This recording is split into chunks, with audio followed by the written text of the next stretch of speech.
She's no longer in my home. And not in my head either.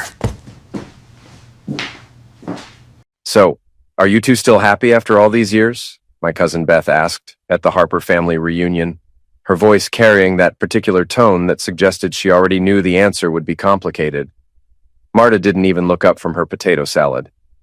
I regret this marriage daily, she said with a laugh that made everyone around the picnic table chuckle nervously.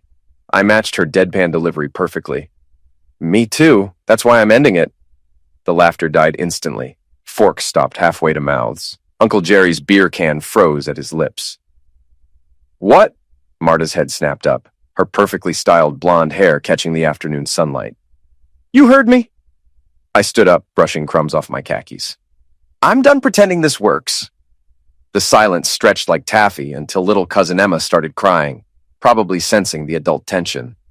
That's when I knew I'd crossed a line I couldn't uncross. But let me back up. Let me tell you how Evan Harper, 49-year-old finance manager for a mid-sized insurance company in Columbus, Ohio, became the kind of man who drops divorce bombs at family barbecues. 3 weeks earlier, I was still playing the role of the devoted husband. Marta worked at T-Bold Advertising downtown, pulling in more money than I did, which she reminded me of whenever we argued about expenses. She'd started staying late more often, coming home with stories about demanding clients and impossible deadlines. Jake's covering for me again, she'd say, tossing her purse on the kitchen counter. I don't know what I'd do without him. Jake Turnbull. The name came up a lot in our conversations. Jake helped with the Morrison account. Jake suggested a new restaurant for client dinners. Jake thought Marta should ask for a promotion. Sounds like Jake's got opinions about everything, I said one night, not looking up from my laptop where I was reviewing quarterly reports. He's just being supportive. You should try it sometime. That stung, but I let it slide. Marriage is full of little cuts, right? You develop scar tissue. The first real crack appeared when I found the credit card statement. Marta had always handled our finances, claiming she was better with numbers. Turns out she was better at hiding them too.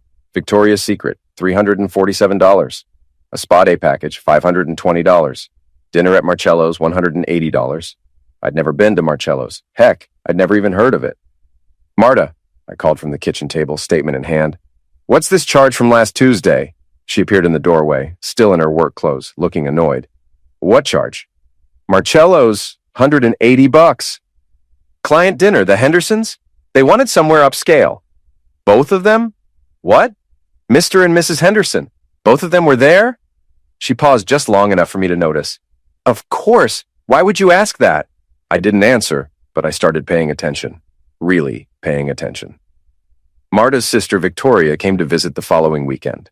Victoria was everything Marta used to be before responsibility and mortgages wore her down. Wild, impulsive, and completely self-absorbed. She worked in fashion in Chicago and treated marriage like a temporary inconvenience. God, Marta, you look amazing, Victoria gushed, examining her sister like she was shopping for a new outfit. Whatever you're doing, keep it up. They went out Saturday night, just the two of them. Sisters' night, Marta called it.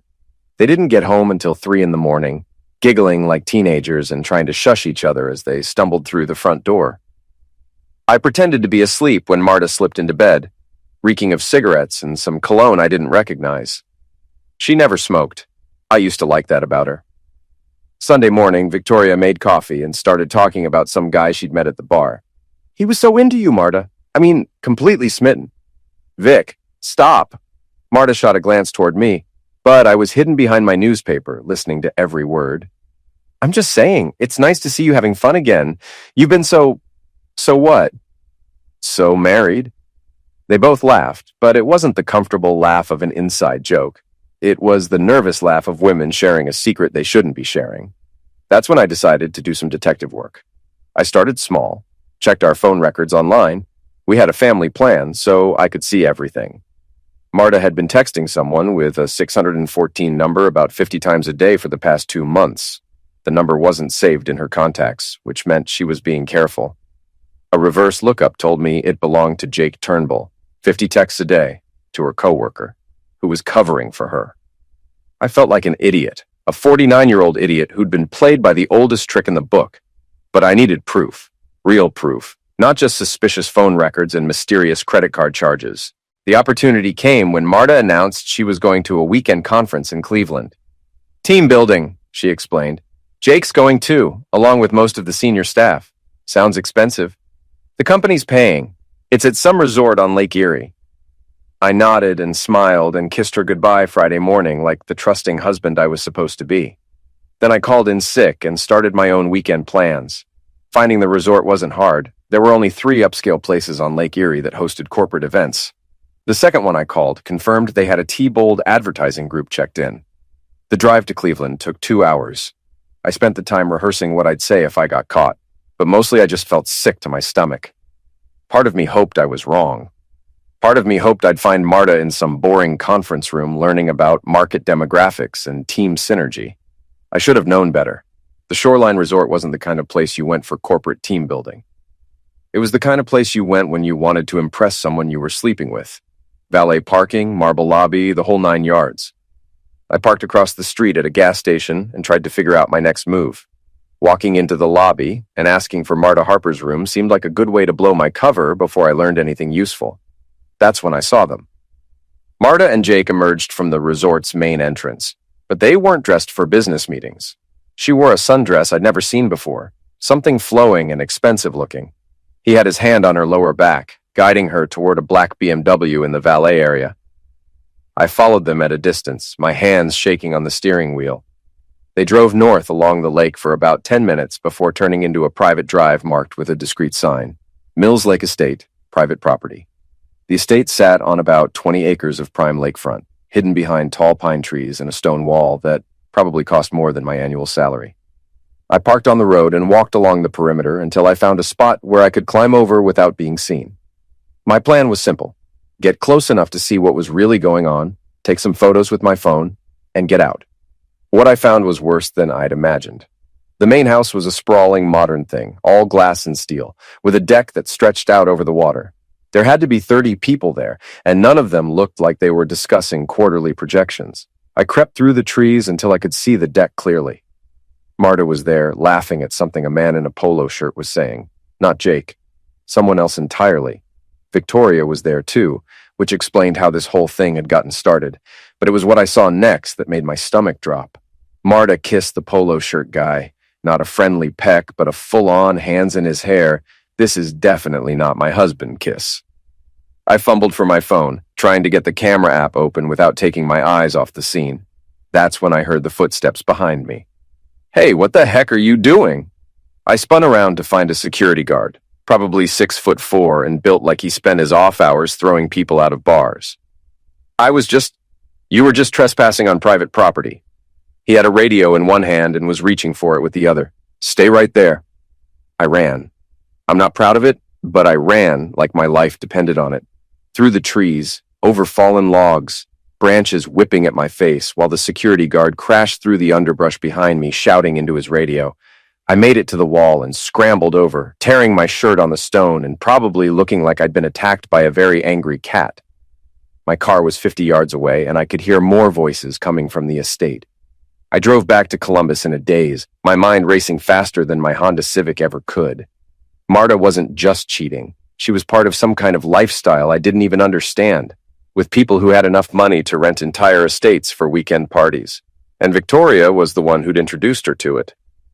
I got home before Marta did on Sunday, which gave me time to clean up the scratches on my face and come up with a story about falling off a ladder while cleaning gutters. When she walked through the door at 6 o'clock, she looked perfectly composed, like she'd spent the weekend in conference rooms instead of making out with strangers at lakeside parties. How was the team building? I asked.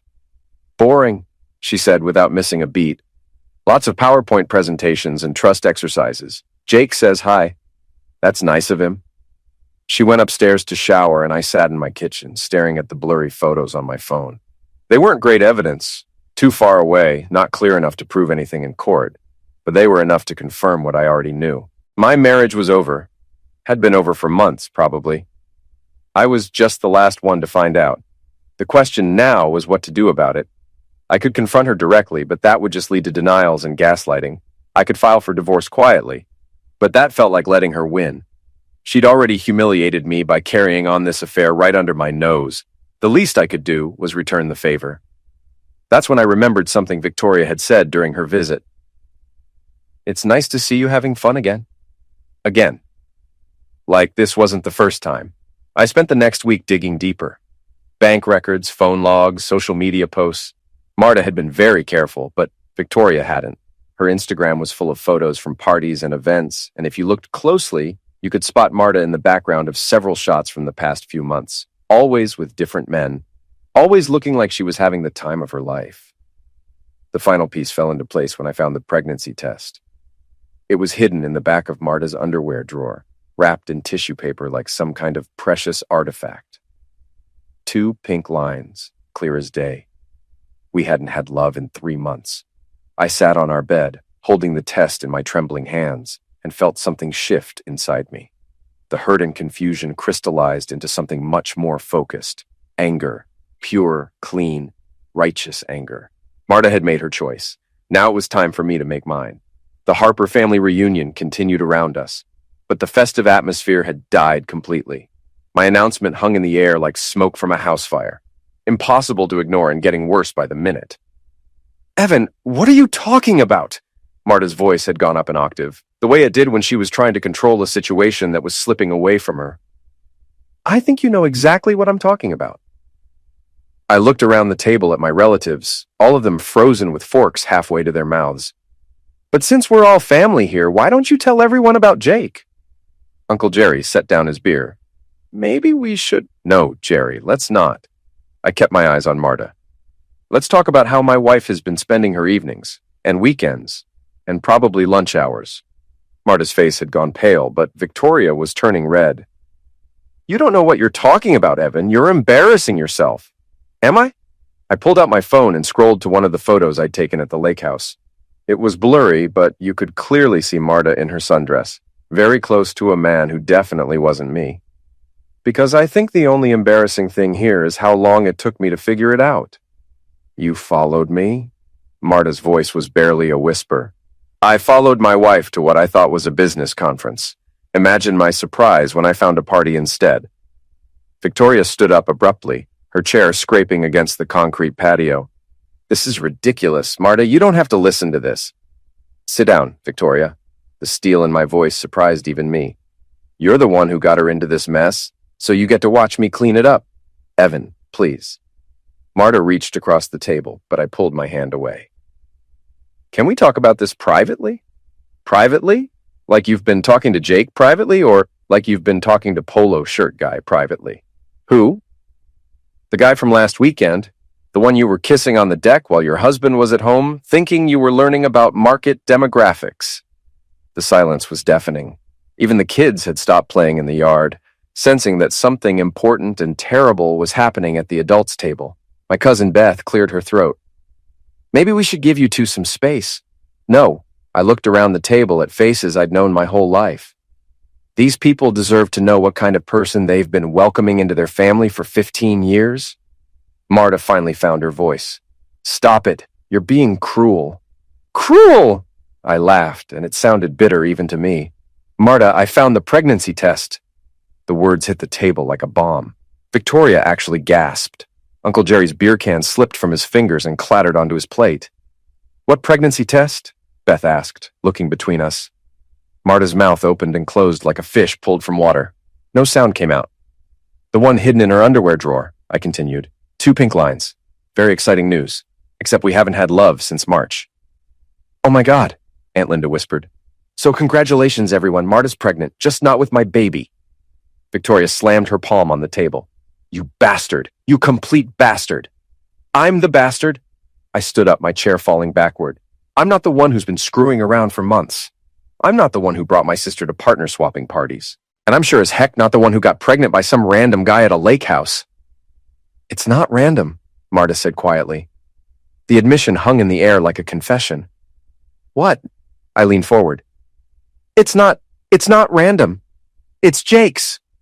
More silence, longer this time. "Jake's," I repeated. "Your coworker, Jake, the one who's been covering for you." She nodded, tears starting to flow down her cheeks. "The one who's married with 2 kids." Another nod. I looked around the table at my family. People who'd known me since I was Emma's age. People who'd celebrated my wedding to Marta. people who'd always treated her like one of their own. "Well," I said finally, "I guess that settles it." I walked away from the table, through the backyard, and out to my car. Behind me, I could hear voices rising. Victoria yelling, Marta crying, my relatives trying to process what they'd just witnessed. I drove home in silence, my hands steady on the wheel for the first time in weeks. The anger was still there, but it had changed. It wasn't the wild, desperate fury I'd felt when I found the pregnancy test. This was something colder, more focused. Marta had humiliated me in front of strangers. Now I'd return the favor with our family. But I wasn't done, not even close. Jake Turnbull was married. Had been for 12 years, according to the company directory I'd memorized. His wife was named Kate, and they had 2 children, a boy and a girl, ages 8 and 10. Kate deserved to know what her husband had been up to, just like I'd deserved to know what my wife had been up to. The difference was, I was going to make sure she found out. Finding Kate Turnbull wasn't difficult.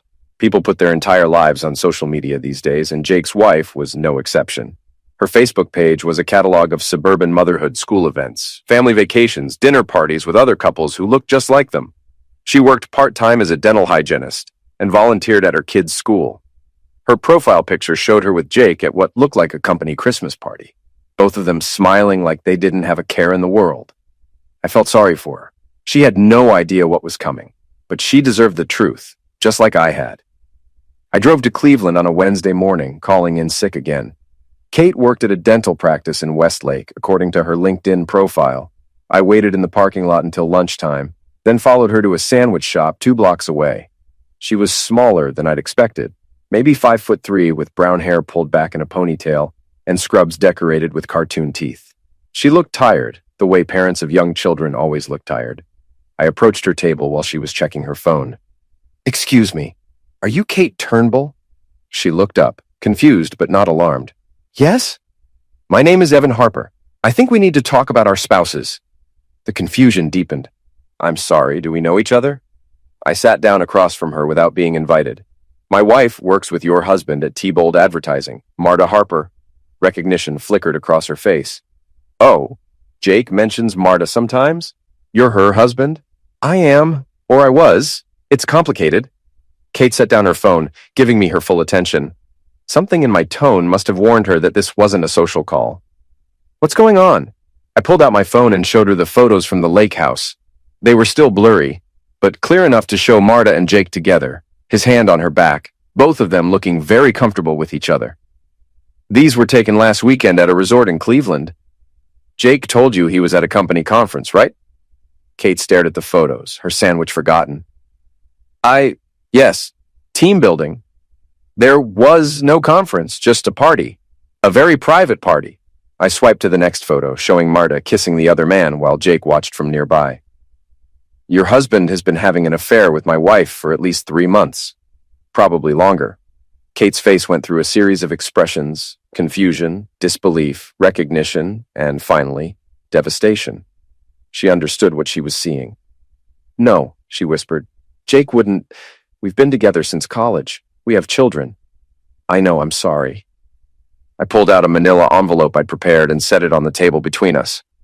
Phone records showing 50 to 60 text messages a day between them.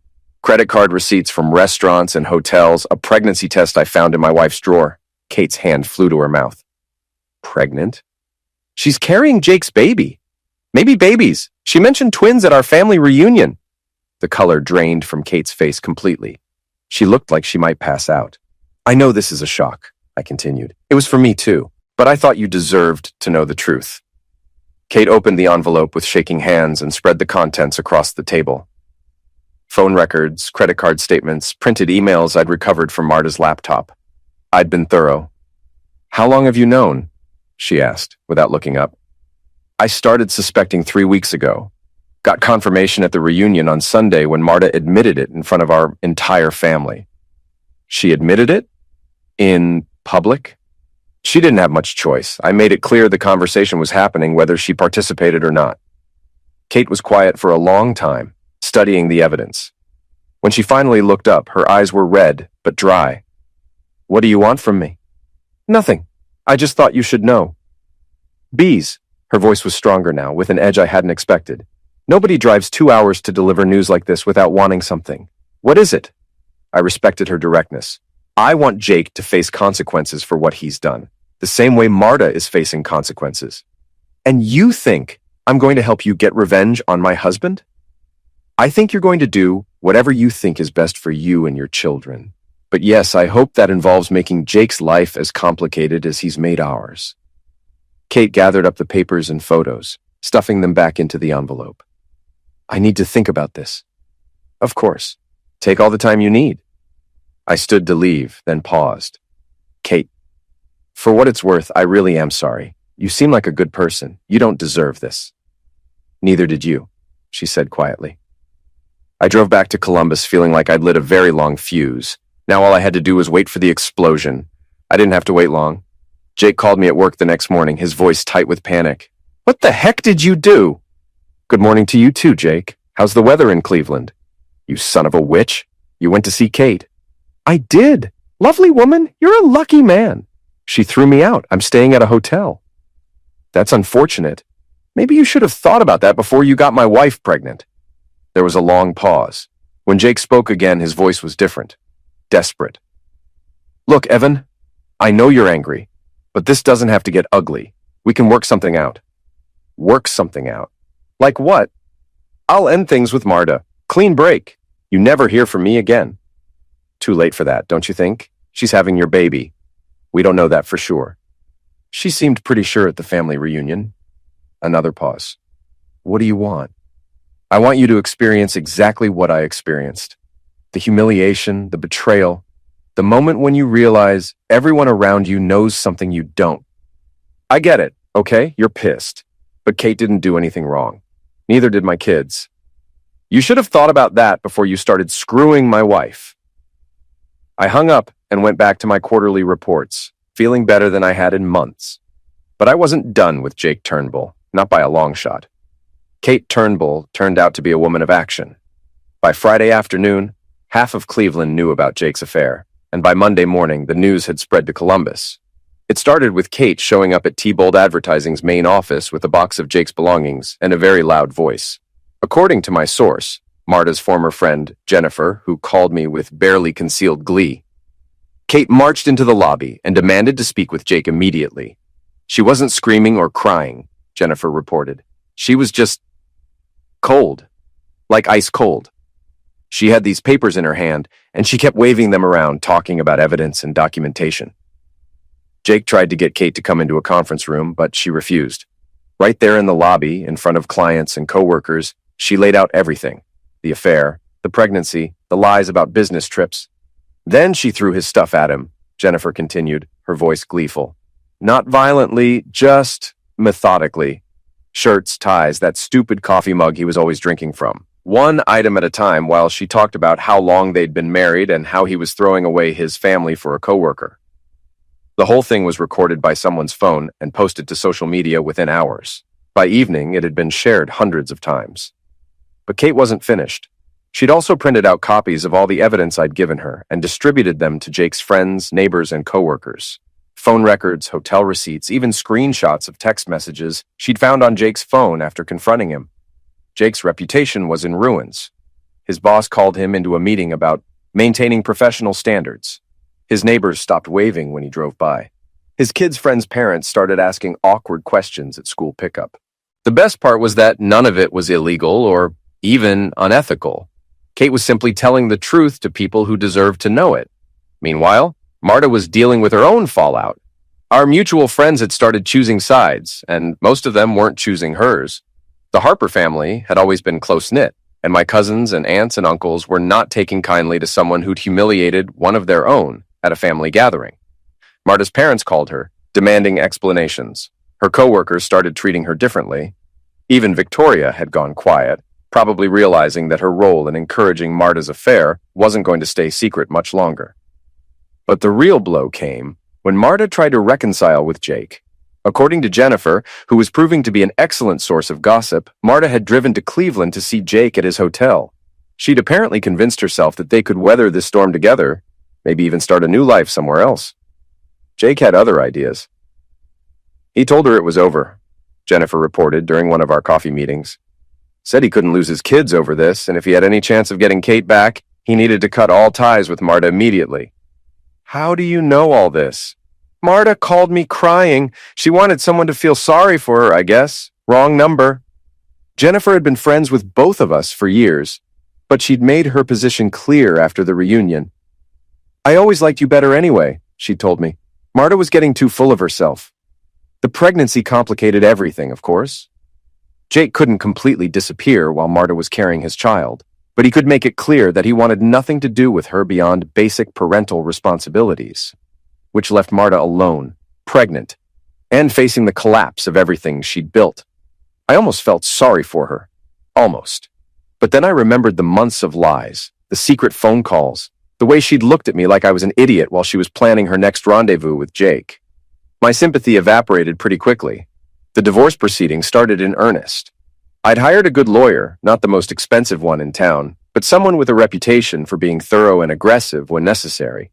Marta tried to claim that our marriage had been troubled for years, that we'd grown apart naturally, that the affair was just a symptom of deeper problems. My lawyer presented evidence of her deception, the hidden credit card charges, the lies about business trips, the pregnancy that proved she'd been unfaithful. In Ohio, adultery doesn't automatically affect property division, but it can influence spousal support decisions.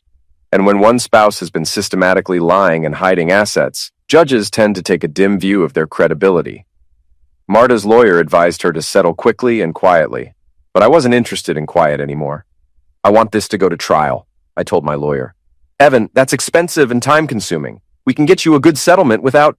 I don't care about the money. I want everything on the public record, every lie, every deception, every hotel receipt. I want anyone who searches her name online to find exactly what kind of person she is. My lawyer looked at me carefully. You sure about this? Once it's public, there's no taking it back. I'm sure. Because Marta had made her choices in public, at parties, in hotels, in front of coworkers and strangers. She'd humiliated me in front of people who mattered to me.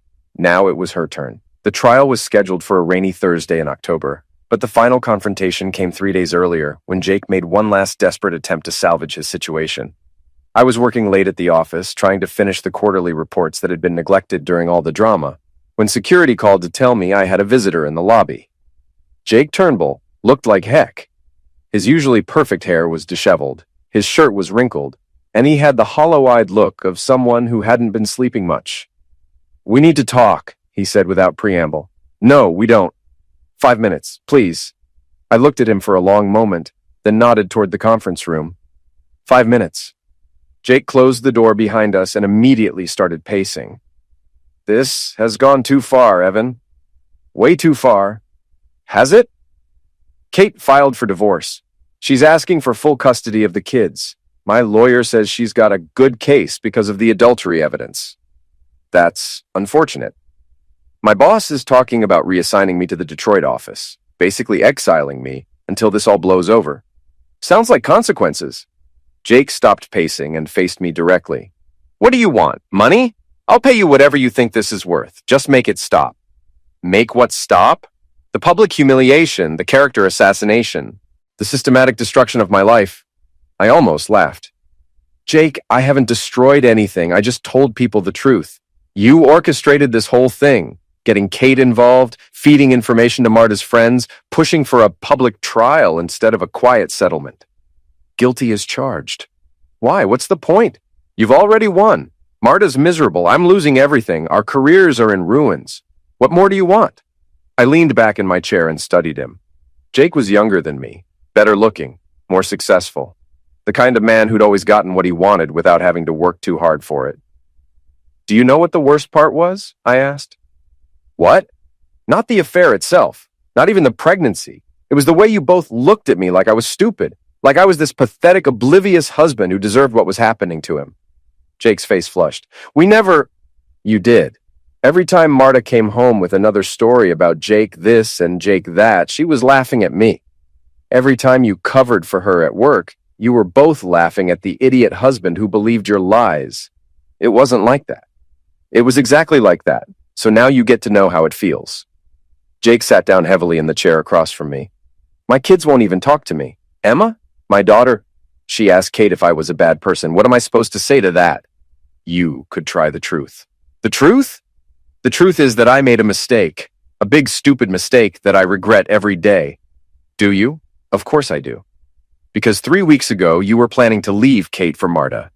You were talking about starting a new life together, raising your baby together.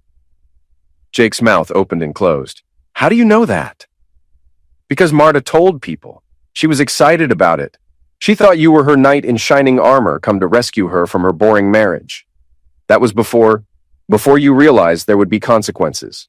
Before Kate threw you out and your boss threatened to fire you and your neighbors started looking at you like you were a piece of garbage. I stood up. Your 5 minutes are up.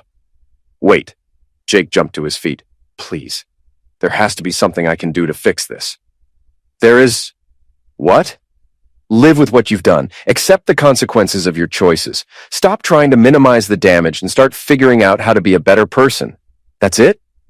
That's your advice? That's my advice. Jake stared at me for a long moment, then shook his head.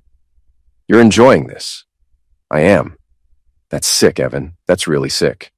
You know what's sick? Sleeping with someone else's wife while your own wife is home taking care of your children. You know what's sick? Getting someone pregnant and then abandoning them when things get complicated. I didn't abandon. You told Marta it was over the minute your comfortable life was threatened. You threw her away like garbage the second it became inconvenient to keep her around. Jake's face crumpled. I know I did. I hate myself for it. Good. That's a start. I walked toward the door, then paused. Jake, for what it's worth, I hope you figure out how to fix things with your kids. They don't deserve to pay for your mistakes. What about Kate? Kate deserves better than you. She always did. I left him sitting in the conference room and went back to my quarterly reports. The trial lasted 2 days. Everything came out. The affair, the lies, the pregnancy, the financial deception. Local newspapers covered it because it involved a prominent advertising agency, and the story got picked up by a few online publications. Marta's name was permanently linked to words like adultery and deception in the public record. I got the house, most of our assets, and no obligation to pay spousal support. Marta got her freedom and a baby she'd have to raise alone. Jake got transferred to Detroit and lost custody of his children. Kate got a fresh start and full support of her community. And me? I got something I'd never expected. Peace. Not happiness, that would take time, but peace. The anger that had consumed me for months was finally gone, replaced by something calmer and more sustainable. Justice. 6 months later, I ran into Jennifer at the grocery store. She told me that Marta had moved back in with her parents and was working at a small marketing firm in Dayton. The baby, a boy, was healthy, and Jake was paying child support but had no visitation rights. She asks about you sometimes, Jennifer said. What does she ask? If you're seeing anyone, if you seem happy, if you ever mention her. And what do you tell her? I tell her you're doing fine and that you never mention her at all. Jennifer smiled. Because that's the truth, isn't it? It was the truth. I really never mentioned Marta anymore. She'd become irrelevant to my life, which was probably the worst punishment of all. I finished my shopping and drove home to the house that was finally completely mine. No more secrets, no more lies, no more pretending everything was fine when it wasn't. Just peace, and the satisfaction of knowing that sometimes, if you're patient and methodical and willing to let the truth do the heavy lifting, justice actually wins.